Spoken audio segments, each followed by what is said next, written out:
today I'm making a full color grading tutorial. So I'll be teaching you how to color grade with DaVinci Resolve. I'll be breaking this tutorial down into 8 different steps. Of course, my goal with teaching you is for you to actually put these tips to use. If you do have DaVinci Resolve downloaded and footage for you to edit, going back and forth pausing is probably the best way for you to learn. Pulling out a notes app, bullet pointing what you find useful will also go a pretty long way. Step 1 is to make your nodes. So essentially what it is, imagine a node is a blank sticky note. You don't have anything written on it yet, just like we don't have anything on our nodes. And what we're going to do is we're going to make multiple nodes. And just imagine making multiple nodes. It's just like stacking sticky notes on top of each other. That is essentially what we're doing. We're just making a template. Let's say we're binding a little journal together before we start writing anything on it. Just keep in mind that each one is going to stack on top of the other. Whatever you do on top is going to still have the effects of what's underneath. So let's start with a node template. We're going to go to this empty area right here, right click, add a node. And for the most part, we're going to be using corrector. We're going to drag this left dot right here.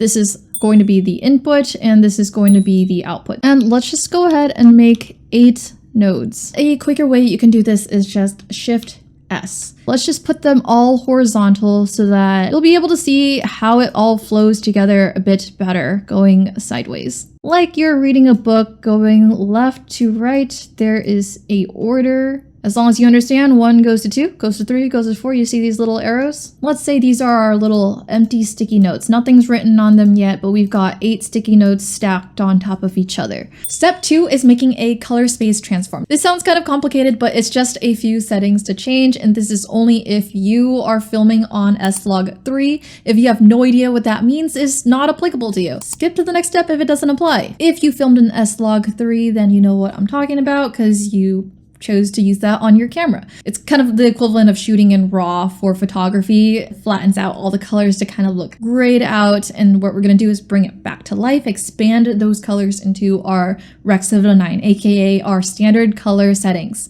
Standard color is Rec 709. So when I say Rec 709, that just means normal colors. If you did not shoot in normal color setting, we are going to turn it into normal colors. So our last node is what we're going to be working with first. Up here, we're going to click Effects to open it, and we're going to type in Color Space Transform.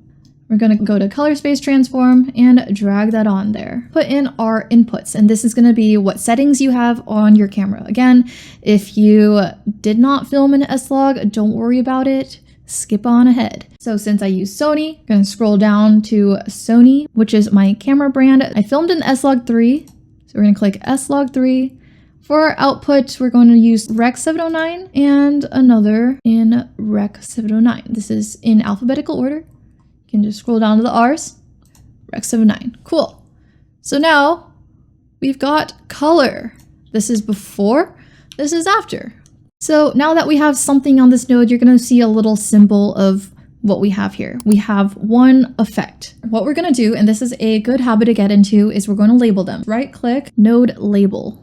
We're going to type in color space transform or just CST for short. This is going to be kind of the workflow that we're using. We're going to put something on a node and then we're going to label it. And the great thing is that at the end, I'll show you how to save it as a template that you can reuse over and over again. Whenever we turn this into a template and we're going to reuse it, we know exactly what's going to go on that particular node. Color space transform. We have just turned it from our S-Log3 into the colored version. Step number 3 is the HSL color curves. Now let's go to node number 1 on the very left. What it affects most is going to be the lighting. And what we're gonna do is click this first icon right here that says curves. If you put your cursor over it, it does say curves. You click on that.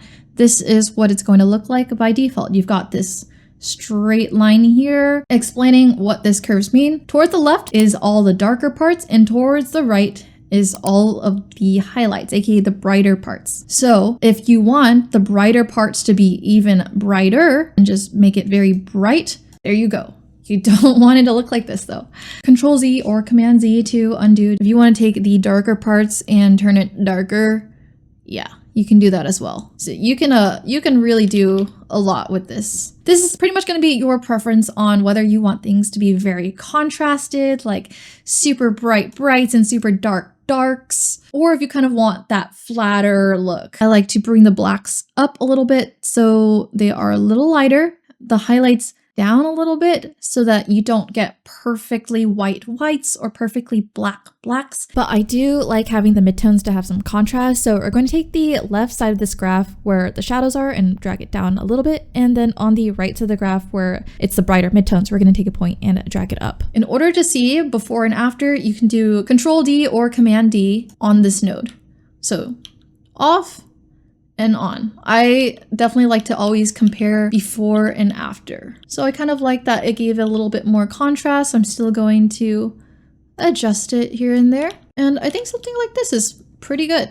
If I were to repeat this step with some faces, usually some contrast that falls on the face will look a lot better than if the face is super washed out and bright or all in the dark. You want that middle point of what looks good. So I'm paying attention to kind of this hair around the eyes, seeing around what point you see the eyes there get darker. So the eyes here would get darker around here, and the skin without the eyes gets brighter around there. But if I do this, suddenly no more jawline. Somewhere around here is kind of like that middle point, right about there. You want to brighten the face without brightening that shadowy part that we still want to keep. We'll just brighten above that point and then have it a little bit darker below that point. This is the strategy of how to correct the lighting in post so that it brings out the face a bit better. After we have our HSL Custom Curve done right here, we are going to, of course, label it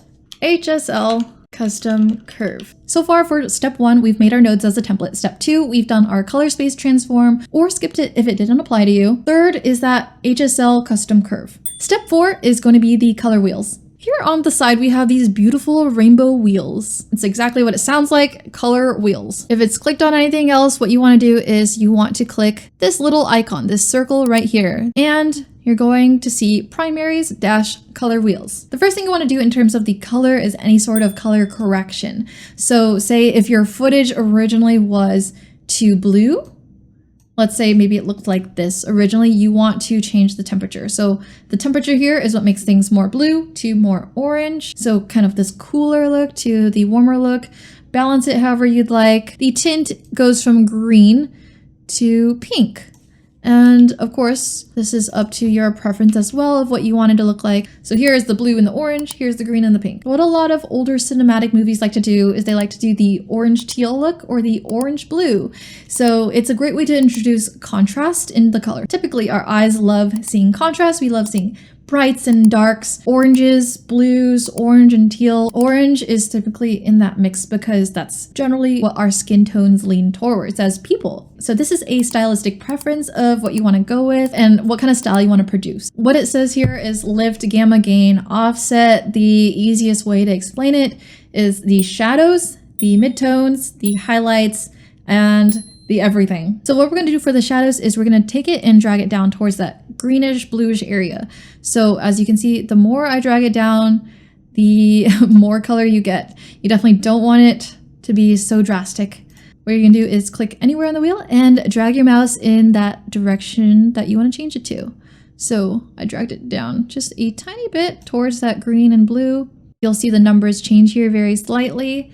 And this is heavily more affecting the shadows. So next for the midtones, that's generally where the skin tones will lie.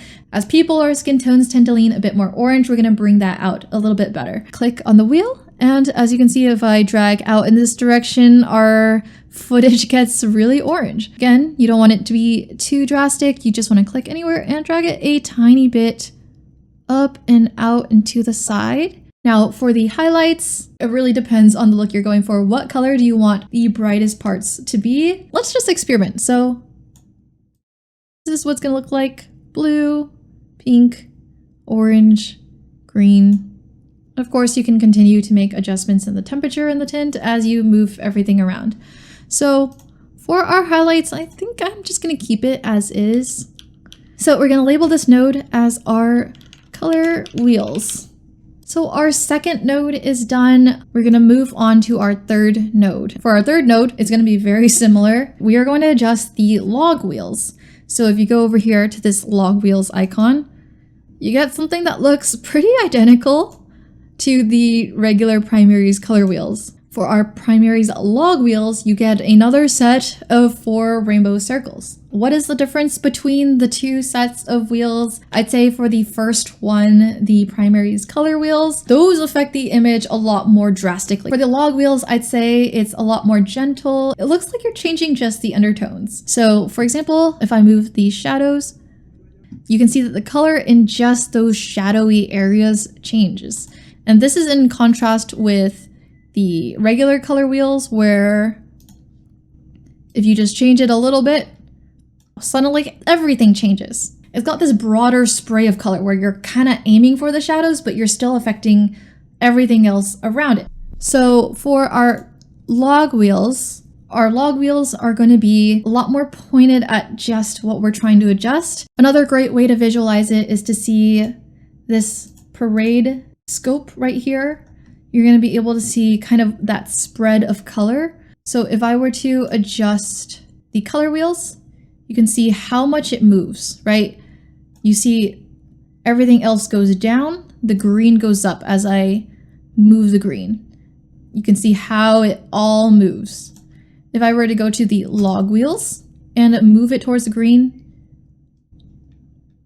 you can really see how this top and middle part stay the same, but just those bottom clumps of colors are moving.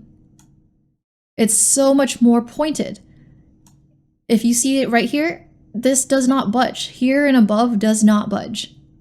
If you were to go back to our color wheels, everything moves.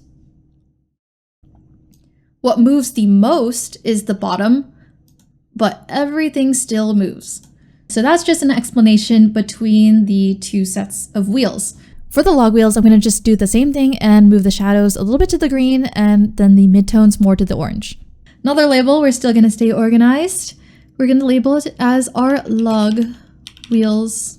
Something that you can control with these wheels is taking out unwanted colors by adding in the opposite color. So for example, let's say that this image looks too red. Of course, this is just dependent on the style that you do want to achieve. So as a sanity check, you can look at these scopes. If you want to go to the parade under here, you see these little wavelengths of color. You can see this top part here, which is where the highlights are. So down here are the shadows, up here are the highlights.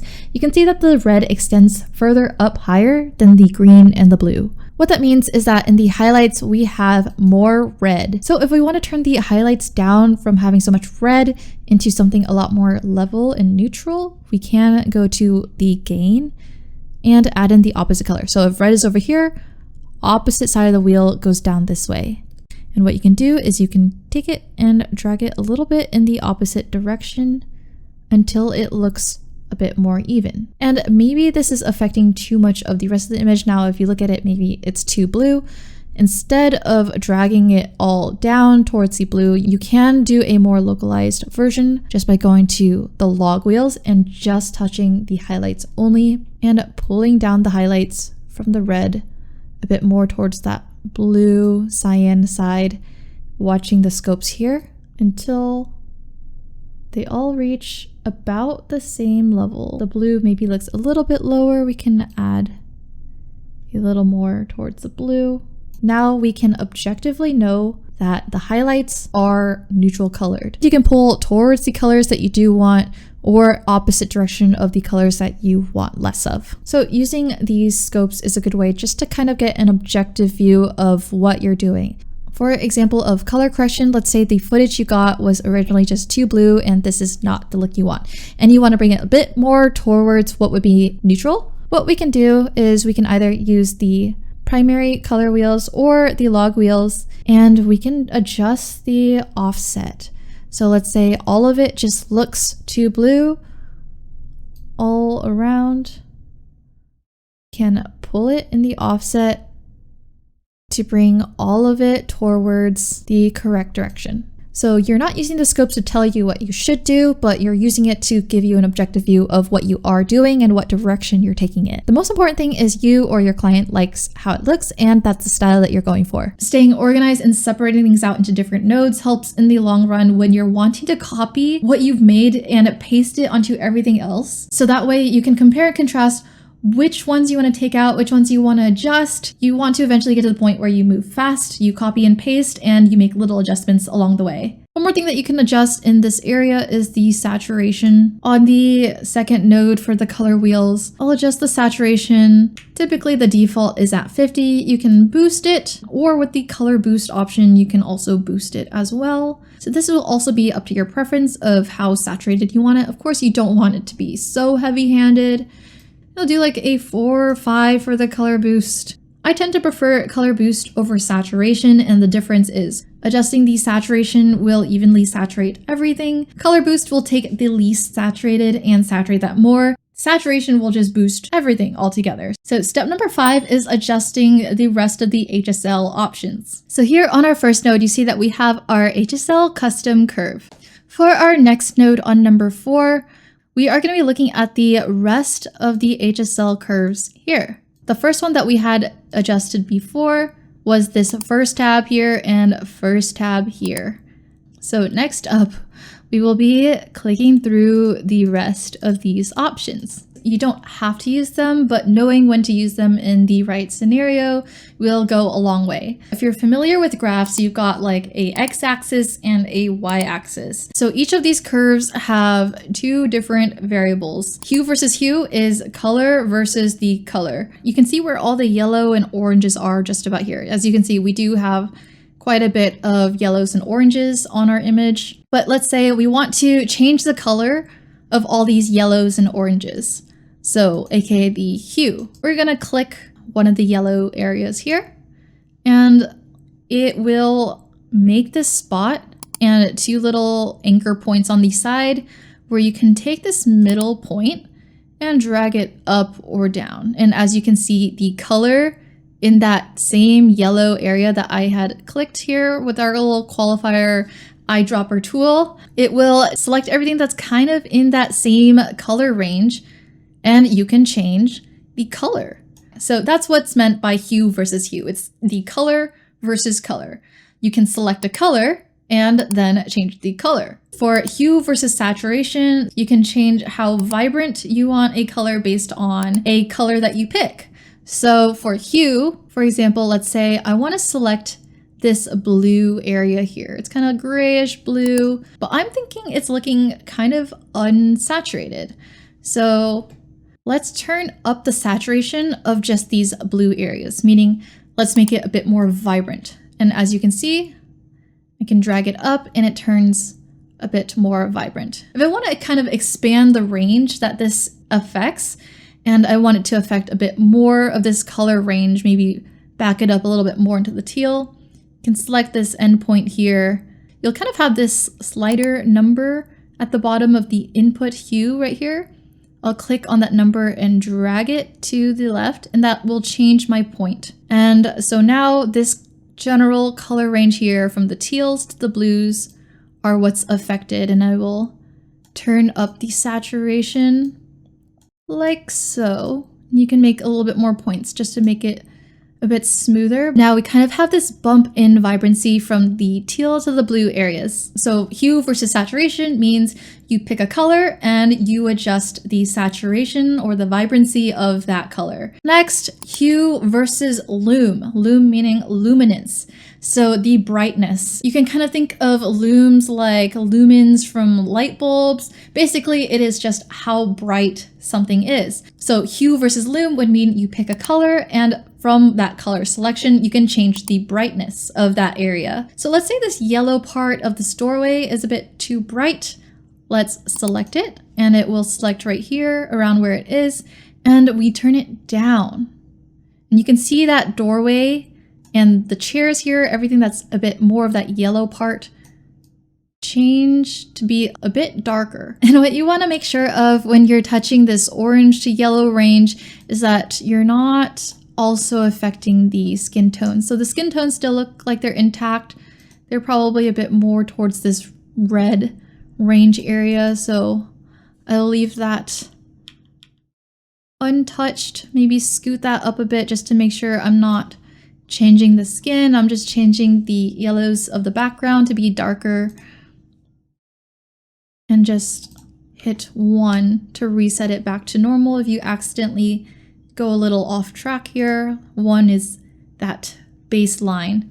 I'll select this point and drag it out a little bit to the right just to get kind of this little yellow patch. So here on this node so far, I have turned up the saturation on the blues and the cyans, the teal area, and then I have darkened the yellow. So here's the before and after, before and after.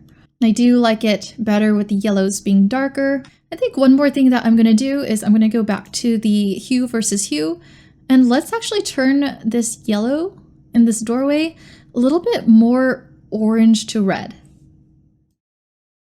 So we're gonna take this part here and just increase it a little bit. So as you can see, if I turn it all the way up, it goes through all of these colors.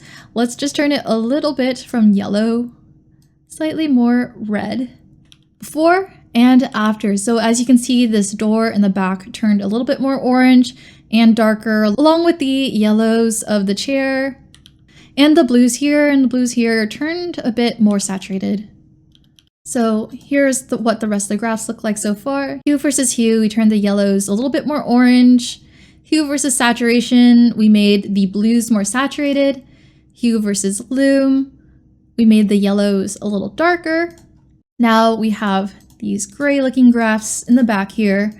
So here's loom versus saturation. So for loom versus saturation, you're selecting which brightness levels you want to adjust the saturation for. So you can boost the saturation of where it's the brightest. I don't think we need that. Or you can boost the saturation of where it is darkest. And as you can kind of see in these shadows, when you turn up the saturation, you can see that spot right there. It just becomes a lot more blue. This is something that is really useful for a particular type of footage that you're trying to fix when you film and it's too dark. So here's an example of footage that was filmed in pretty low lighting. There's not a lot of contrast between the lights and the darks just because everything was a bit shadowy during an evening time of filming. I put in a bit of color in the shadows to be a bit green, but it's giving it this dirty, grainy, unpolished look because there's just too many shadows going on. Let's try cleaning this image up to look a bit more polished. So let's go to our loom versus saturation, and we're going to turn the darkest parts of our image down in saturation, and having more color in the shadows in a way that doesn't really provide that contrast between the very darkest parts of your image and the rest of it can make it look a little bit dirty. But generally it will make it look a bit cleaner at the darkest parts of your shadows for it to not be extremely colored. So zooming into these boxes right here, before and after, before and after.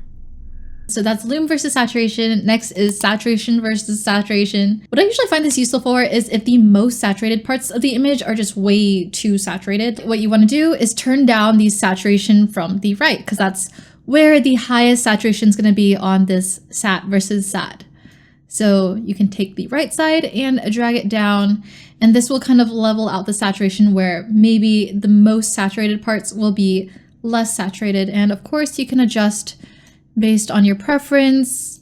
So you can kind of make a gentle curve down based on how you want it. So the great thing about this is that you don't have to pinpoint exactly where you want to fix, like, oh, maybe just like right here is too much or right here is too much. It'll just take the most saturated and just turn it down. So we're just leveling out the saturation. And of course you can do the opposite where you take the least saturated parts of an image, give that a boost while the most saturated parts stay the same. And lastly, we have saturation versus luminance. This one I don't really use, but you can take a certain saturation and make it darker. Say like you can take the most saturated parts and just turn it darker, the least saturated parts and turn it brighter. I don't really find myself touching this one. All right, so if you were to go through all the different tabs, here is what we got. And of course, you don't need to do all of these. But now you understand what each of these curves are. It's pretty useful just knowing what it means. So this is like what you're selecting and this is what you're changing. The first one, what you're selecting, hue is the color, what you're changing, luminance is the brightness. So that's just generally how all of these different curves work. So if you have anything very particular that you want to change, you have all of these different options. So now I'm going to rename this one as HSL Remaining. So step number 6 is power windows, also known as masking. If you click this ellipse right here with the 4 points, you'll see a bunch of these different shapes.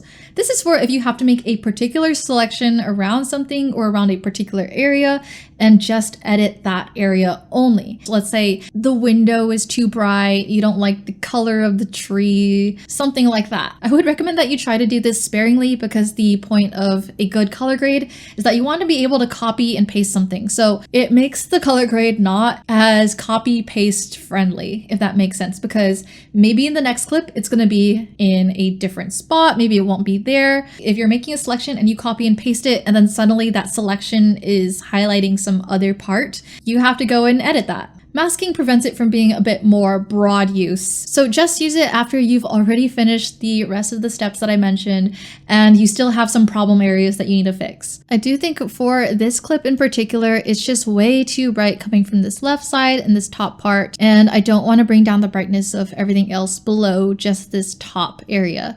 So what we're going to do is we're going to click this ellipse tool. We're going to go down to the gradient tool right here. And what this does is it pops up this arrow and it's essentially going to be a gradient. So if you go Shift H, you can see what it affects. So here you can see exactly what I'm highlighting. We're going to aim for just kind of that top section right there. And so with this, we're going to go to our HSL tool, our custom curve area, and we're going to turn down the brightness of just this top part. So as you can see, as I adjust it, it's only affecting this top left corner. We'll try to gradient it out a little bit more. So this gradient tool is going to stay in this particular spot. It might look a little bit obvious whenever my friend Carrie here gets a little bit up closer and she's in that dark zone. So let's see if we can try tracking it. So here is the tracking tool. So in this tracking tool tab right here, we're going to press this forward and backward where it's going to sense the spot that you're trying to put the mask in and track it forward and backwards, and we'll see what we get. So it did seem to sense where it was pretty accurately. And as you can see, as it moves, it stays on that spot. So it feels a little bit more dynamic. This just makes it look a lot more realistic than just having a very stable shadow sit on top. And sometimes that'll work, especially if you've just got a tripod shot and your footage isn't moving. But a lot of times when you're making a mask and you're moving the camera around, it doesn't look too natural if the mask just stays the same. These masks are called power windows. We will just label this as a window. We'll make another one, so I can show you a different one. This is another one that I use pretty frequently. It's kind of like this little pen tool. So instead of a broad gradient coming from the corner, you can just select one object or one item. Sometimes you can select a face or an object. Let's say I don't like the color of this little thing right here. What is this? Anyways, let's just say I don't like this blue and I want to change it. I have it selected. And let me Control H to see what's selected. You don't want these harsh corners right here. It might look really strange if it's not softened out. So what we'll do is go down here to this softness area and just increase it. And you can kind of see how that affects it. So let's just scoot that in. And as you can see, it kind of blurs out the edges. So just adjust to about what you want it to be. This looks nice and feathered out pretty well. How about we just desaturate it right in that area? So let's say I just think that is too bright. I don't like the blue standing out so much. So we turn it down from 50 all the way to 38. Turn down the saturation and let's add this as another window. So you can use this tool in a lot of different ways. You can definitely go pretty overboard with it. Let's try to make the background darker. Let's say we want this to look a little bit gloomier, kind of moodier, but it was filmed in broad daylight. So what you can do, I don't want to darken the subject too much. Let's put 2 gradients here and bring it down on the sides, and we can adjust the primary color wheels a little bit more, turn down the highlights. So now you've kind of got a darker look. If you can track it, just try and track it. So it kind of does have this spotlight effect of where they're walking. Of course, you can darken the whole thing and just make a light mask here. A lot of things will work. The goal is to get it right when you're shooting, so if you really need it to be dark and gloomy, then try to shoot it when it actually does look darker, rather than trying to change it so much in post. But sometimes you gotta do what you gotta do. So here I selected each mask and I did the back and forth tracking, and the result is they both stay in place pretty well. As you can see, they move along with the footage. We'll actually just add plus one more gradient tool. Let's just put one from the top. And this is quite a lot of masking. So we've actually got 3 nodes of power windows here now. So let's put window. So then all together, it looks like this. So now we have all of our nodes filled out. So power windows is at step number 6. So step number 7 will just be making slight adjustments, maybe stylizing a little bit more, some tips and tricks for very particular looks that you want to accomplish. Something that you can do for kind of that more blurry, dreamy vibe, you can go down to mid/detail here. We can adjust this on the color wheels tab, but somewhere around maybe -15 is where you kind of start to get that like blur. Let's just make another node right here. So -15. It gives that like slightly blurrier, less sharp look. Maybe you want it to just feel dreamier. There's also another way. Let's add one right in between. So you do get some special effects with the paid version of DaVinci Resolve Studio. So let me show you one of them. I like to sometimes use halation. This is quite a lot, so you can turn it down. We've got this threshold option right here, but it gives that slightly more vibrant, blurred out edges look. It kind of emulates that imperfection with film where you get the blurred highlights, maybe a little bit of vibrancy in some areas. So as you can see, as I move around the threshold, you just get different amounts of that highlight, blur, and saturation. I don't think that fits this particular look here. Maybe kind of something more film-like. If you're going for a very old-styled Western film kind of look, this is something that kind of helps give that style. We can also add the effect of film grain on top. And as you can see, it does give some graininess. You can change the amount. You can change the texture and the grain size. Let's decrease it. Again, it's just a very slight addition. Another effect that comes with the paid version is you get face refinement, meaning you can literally detect faces in the frame using AI. So if you click detect faces in frame, let's see if anything pops up. Ooh, it's attempting to detect faces. All right, it senses 2 faces. So let's select this one. We click show overlay, it'll show what it's affecting. Let's track the face throughout the footage going forward and backward with these 2 arrows. And as you can see, it's kind of got this overlay. There's a lot of different points, but it is so accurate. Like, look at how accurate it is. Not really catching where the eye is with the eye patch, but that's okay. But it will get down to the jawline, the eye shape, the nose and mouth. If you click off of show overlay, so you can adjust the skin texture, you can adjust the contrast on the face. Maybe we can boost the contrast a little bit more. You can smoothen out the skin texture right here. So you've got all of these different options. You can do shine removal. It's a mask that tracks very, very perfectly to a face. So you don't have to do this whole drawing out thing with the typical power window. But again, I'm pretty sure this only comes with the paid version. Everything else up until certain effects comes with the free version. So I think it is a really great deal that it's just free. And last but not least, an extra thing that you can tack on at the very start of all of your nodes, you can add in 2 more. And last but not least, this is something to use if you need it. This is how to denoise. You can type in noise to effects, and then you'll find the noise reduction. So drag that on, and it works best when it is at the beginning of the node sequence. Change the options here. What I would suggest is motion type is just faster, small. I'll just increase the luma threshold and the chroma threshold right here. You should get a pretty good denoise just by boosting it maybe to a certain amount here, and then maybe about half as much at the bottom.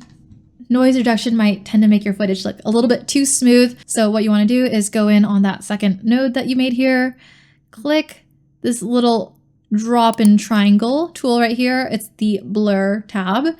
And under radius, what you can do is drag it down to maybe 0.49 or 0.48, and this will just sharpen it very slightly. So if you increase it, this blurs. If you decrease it, it sharpens. Just a tiny sharpening is good enough if you are using the denoise tool. So here, let's label it noise reduction.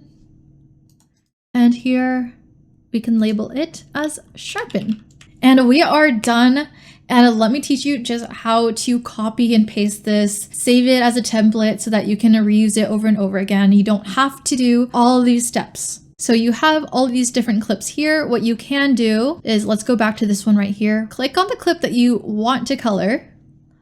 Let's say this one right here is completely uncolored, and you mouse wheel scroll click. So with the middle scroll mouse wheel, you can click on the colored version that you want to copy it from. So let's click this one, and suddenly this one is colored exactly the same as this one.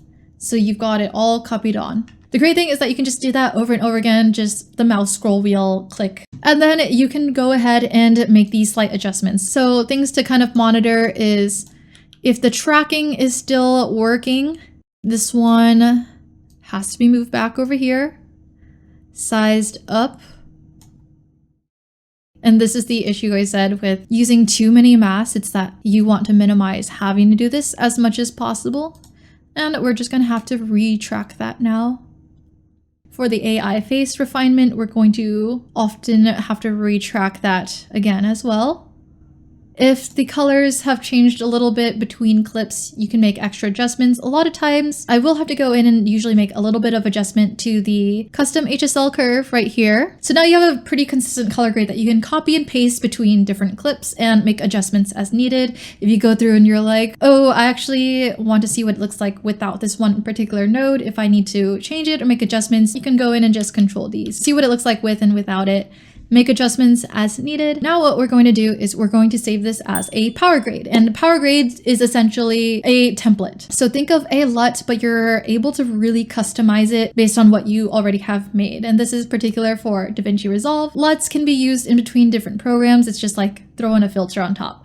So a Powergrade is you still have access to each individual node, and you can adjust everything as needed very particularly. So to make a Powergrade, let's say we want to save all of this as our template. For future use that we can use on this project, on another project, it will just stay on your DaVinci Resolve. So if you click on Gallery up in the top left corner, you'll see stills, you'll see Powergrades. Go click on Powergrades. You'll see that I already have a bunch of them saved here. So we're going to right click, we're going to click Grab Still. And what that's going to do is it's going to save into our Powergrade folder here. So if we ever close the software, we start a new project, you can always go into the gallery, Powergrades, and just apply the grade.